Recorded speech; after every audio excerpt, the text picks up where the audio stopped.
অনেক ধন্যবাদ যে আপনারা এখানে এসে বসেছেন। বর্তমানে আমি কৃষ্ণনগর উইমেন্স কলেজে অ্যাজ এ স্পেশাল লেকচারার হিসেবে পড়াচ্ছি। আমি কল্যাণী ইউনিভার্সিটির প্রথম ট্রান্সজেন্ডার স্টুডেন্ট।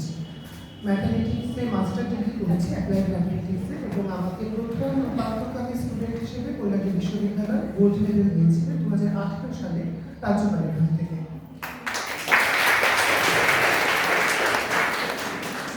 পশ্চিমবঙ্গের ইতিহাসে খুব কম সংখ্যক ট্রান্সজেন্ডার যারা ম্যাথমেটিক্স নিয়ে পড়াশোনা করেছে তাদের মধ্যে আমি একজন। আমার জীবনের যুদ্ধটা বহুবার পেপারে বেরিয়েছে, আনন্দবাজার, বর্তমান বহু পেপারে বেরিয়েছে, আমি ডিগ্রি নাম্বার 1-এও গেছিলাম। তো এবার ব্যাপারটা হচ্ছে যে আমার এই জায়গাটা একটু আগে সোনিয়া আপনাদেরকে বলছিল যে আইডেন্টিটি মানে আইডেন্টিটিটা না মানে তৈরি করতে হয় না আমাদের জীবনে।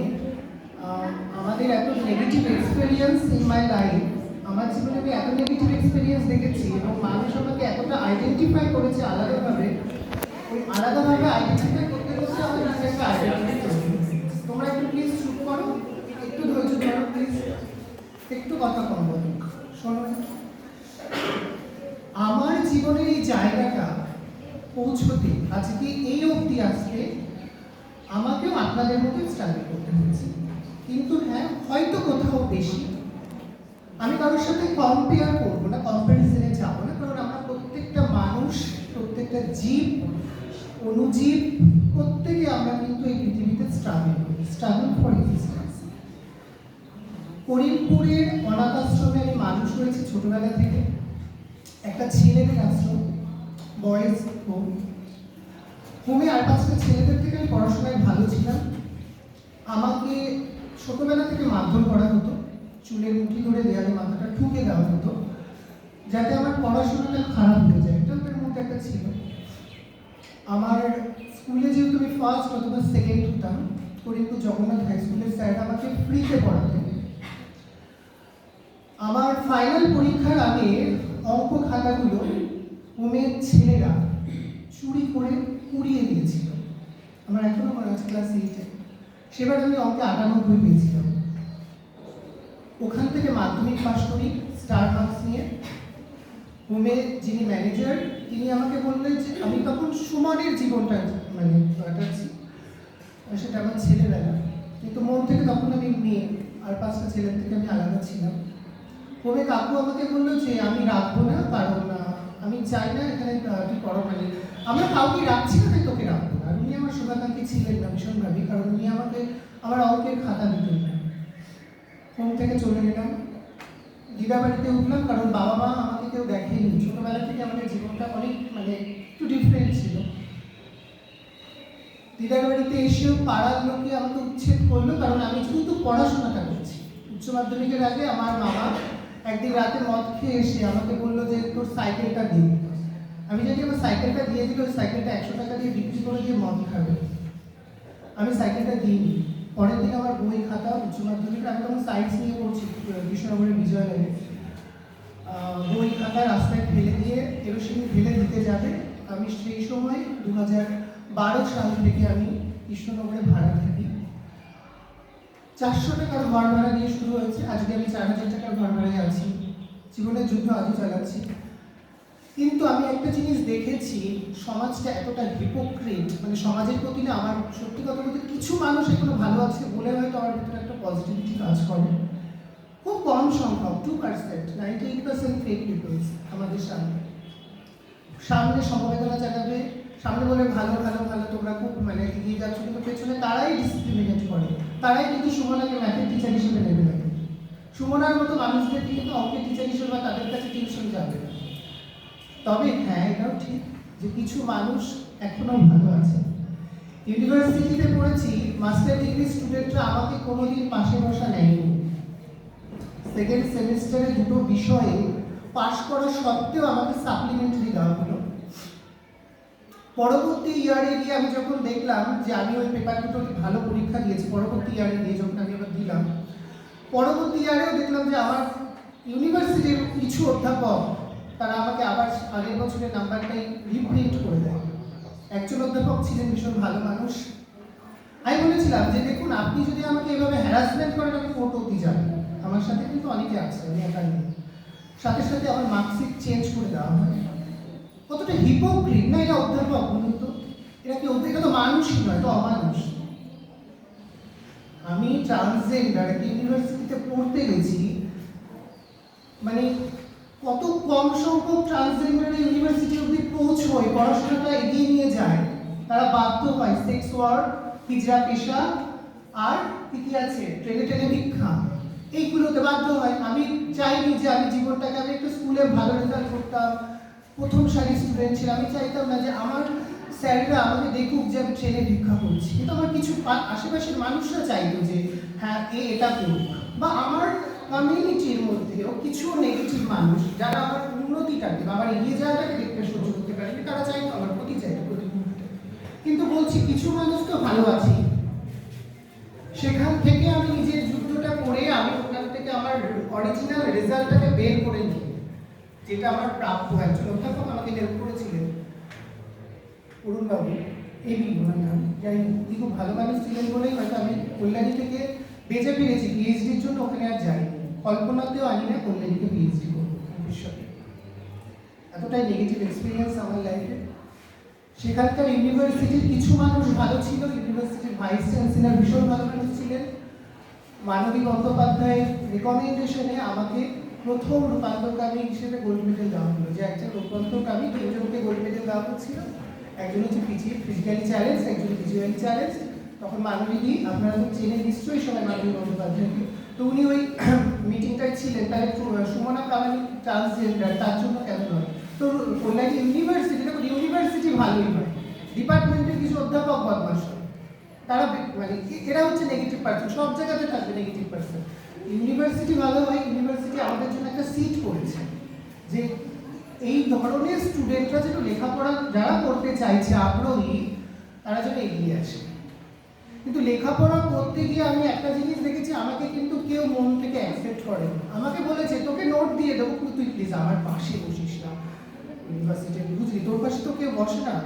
তো আমি না সবসময় একটা জিনিস মনে হতো যে আমার সাথে কেউ বসছে না, না বসলো, না বসলো তো কি হয়েছে, আমি একা একটা বেঞ্চে বসবো, আমার জন্য ফিক্সড একটা বেঞ্চ ছিল। মনকে অনেক শক্ত করে নিয়েছি। আমি তোমাদেরকে একটাই কথা বলবো, দেখো আমরা মুখে এক কথা বলি, কাজে কিন্তু উল্টোটা। কাজে মুখের কথা কাজের ক্ষেত্রে পুরো আলাদা। ইভেন আমরা কালকে এখানে আসবো, আমরা যেরকম প্ল্যান করেছিলাম প্র্যাকটিক্যাল ফিল্ডে কিন্তু ডিফারেন্ট।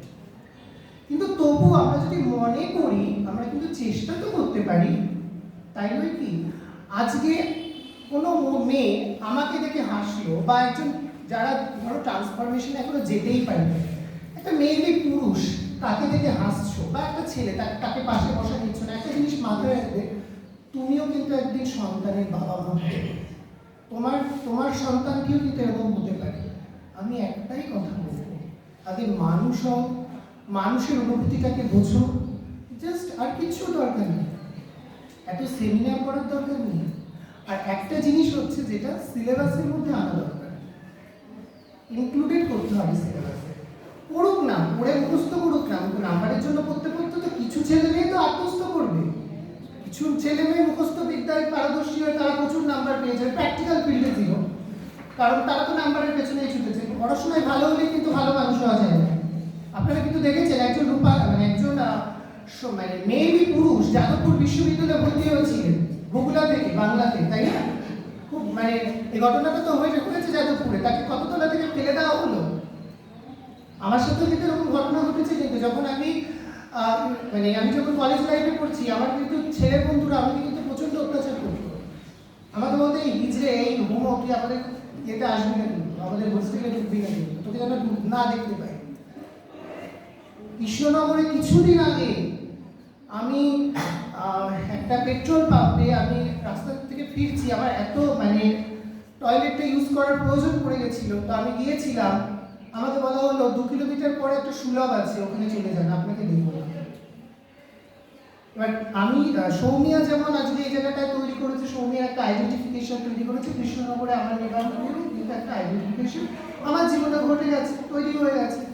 তো পরবর্তীতে আমি আমার কিছু মানুষকে বললাম যে এটা তো মানে প্রতিবাদ করা দরকার, কারণ আমি ট্রান্সজেন্ডার, আমি একজন নারী মন থেকে, একটা মেয়ের সাথেও তো ঘটনা হতে পারে। ঘটনাটা একটা পেট্রোল পাম্পের টয়লেট তো সবাই ইউজ করতে পারে, তো সাথে সাথে অ্যাকশন হলো।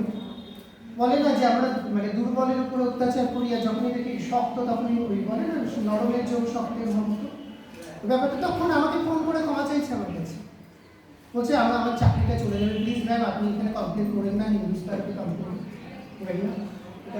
এটাই তো সমাজ। আর কতদিন বলবো? আমি একটাই কথা তোমাদেরকে বলবো, দেখো মানুষকে মানুষ হিসেবে ভাবো। আমি জানি সবাই শুনবে না, আমাদের 10 জন মানুষের মধ্যে অনেক নেগেটিভ মানুষ আছে, এটা প্রাকৃতিক নিয়ম।